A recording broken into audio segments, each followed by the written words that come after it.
ये बच्चा पटाखा जला के चिट्टियों पर फेंकता है। ये रानी चिट्टी अंडे देने के लिए शाही हॉस्पिटल आती है, लेकिन ये लोग तो देखो देखो दरिंदगी चेहरे से टपकती है। रानी चिट्टी अंदर अंडे देने के लिए चली जाती है और इधर दूसरे चिट्टी सब अंडे से आने वाले बच्चों के लिए खाना पीना के जुगाड़ में निकल जाता है।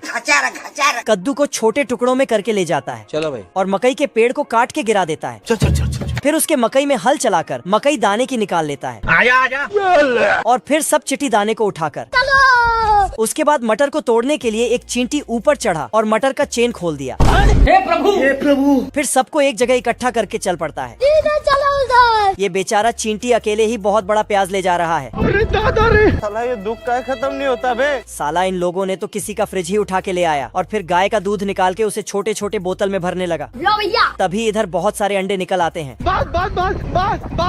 और उसको नाप तोल करने लगता है। गजब। नाप तोल करने के बाद अंडे को आगे रोशनी में भेजता है, जिससे तुरंत अंडों से बच्चे निकल आते हैं और दूसरे टोकरी से भी।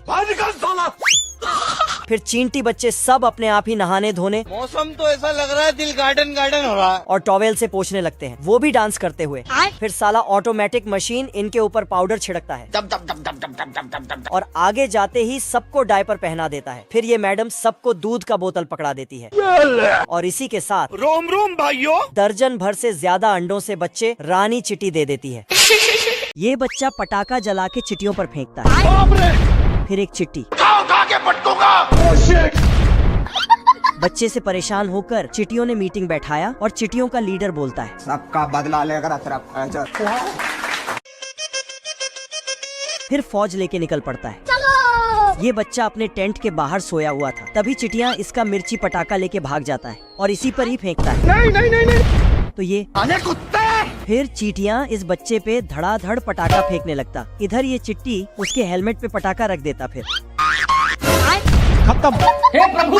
तो अब ये रेंग कर जाता है और चिटियों के बिल में पटाखा डाल देता है। फिर अरे मुझे चक्कर आने लग गया और वहाँ से चला जाता। ये चिट्टी पटाखा लेके आता है। बाप रे। तो बच्चा पटाखा उठा के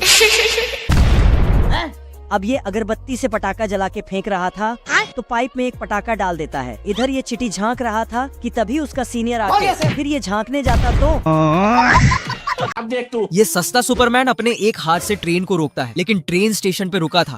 ढेला डाला ना। फिर गबरू ट्रेन को रोकने जाता है। आजा। तभी सुपरमैन देखता है हाँ सर, ट्रेन खुलने वाला है तो छोड़ दिया। तो गबरू पूरा ट्रेन के अंदर घुसकर बाहर भी आ जाता है और ट्रेन में निशान छोड़ देता है। खत्म, बाय बाय। साला सस्ता सुपरमैन हंसते हुए गबरू को एक और चैलेंज दे देता है। क्या करूं मैं इसका? अबे तू थोड़ा सा, जिसमें गबरू को एक गन पकड़ाकर खुद जाके छिपकर अपने अंदर कैप्टन अमेरिका का ढाल डाल लेता है। फिर गबरू सस्ते सुपरमैन के ऊपर गोली बरसाता है, मारा पर कुछ नहीं होता है। मगर लाडले। फिर गबरू के ऊपर गोली बरसाने का नंबर आता है। मारा गोली। तो चुलबुली उसके गन में अंगुली डाल देती है, पर सुपरमैन गबरू पे गोली चला देता है। फिर साला सस्ता सुपरमैन अपना असली औकात दिखा देता है। तभी गबरू उठता है और देखता कि मैं तो बच गया, वो भी स्पिनच के चलते। तभी देखता है कि सुपरमैन चुलबुली को बांध रहा है। ये खरगोश अपने कान से जंजीर को काटकर जेल से फरार हो जाता है। तभी दो सिपाही इसको आगे से रोक लेता है, लेकिन ये साला बहुत एडवांस था। सिपाहियों का टेबल को खिलौना बना के निकल लेता है और दोनों सिपाही उसमें फिर खरगोश को पकड़ने के लिए डिटेक्टिव कछुए को भेजता है। चंगुल से बचना ये इम्पॉसिबल। इधर साला खरगोश ट्रेन में बैठ के अपनी गर्लफ्रेंड का तस्वीर घूर रहा था। तभी अचानक से ट्रेन रुक जाती है। कौन है बे? क्योंकि डिटेक्टिव कछुआ ट्रेन चला रहा था। साले को छोड़ूंगा नहीं। लेकिन खरगोश अपना आधा इंच का दिमाग लगाता है और ट्रेन में रखे गोले वोले में आग सटा के भाग जाता है। खत्म।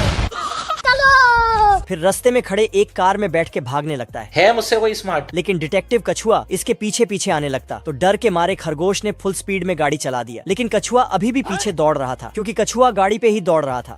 लेकिन तभी खत्म हो गया मैटर। खरगोश कार के टायर में कैद हो जाता है।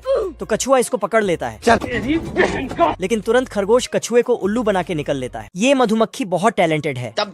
कपड़ा बुनाई के साथ साथ दूसरे तरह का टैटू भी बना देता है। गजब। दरअसल ये मधुमक्खी इस बतख को समाज सेवा करते हुए देखता है।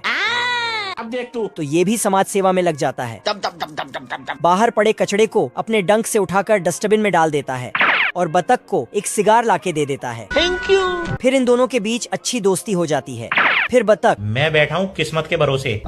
मधुमक्खी को अपने घर ले आता है और शहद खिलाता है। मजा आया। तभी मधुमक्खी को एक खुला बटन दिखता है तो उसे सिलने लगता है और फिर दोनों साथ ही सो जाते हैं। लेकिन तभी तो उसके डंक में एक ढक्कन लगा देता है। अच्छा। सुबह होते ही बतख 10 रुपया में गुब्बारा बेचने निकलता है। सभी बच्चे फटाफट बतख से गुब्बारा खरीद लेता है। उसके बाद मधुमक्खी को गुब्बारा फोड़ने के लिए भेजता है।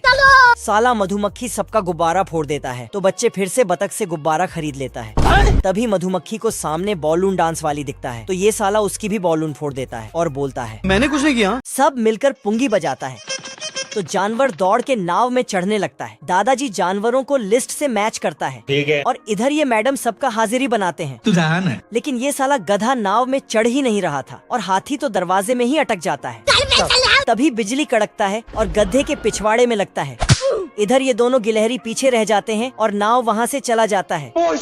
तो ये दोनों पानी में कूद के नाव में चढ़ जाते हैं। बादल पे बिजली कड़कता है तो बादल फट जाता और उसका सारा पानी नीचे गिर जाता है जिससे नाव डूबने लगता है। तो सब मिलके भगवान से प्रार्थना करने लगते हैं पर ये मैडम तो कपड़े बुनने में व्यस्त है। मैं बैठा हूँ किस्मत के भरोसे। एक बिजली नाव के अंदर आ जाता है तो दादाजी उसे दूसरे खिड़के से बाहर कर देता है। बाल बाल बच गया। कुछ दिनों बाद मौसम साफ हुआ तो सूरज मुस्कुराया और सारे जानवर नाव से जमीन पे उतारा। चलो।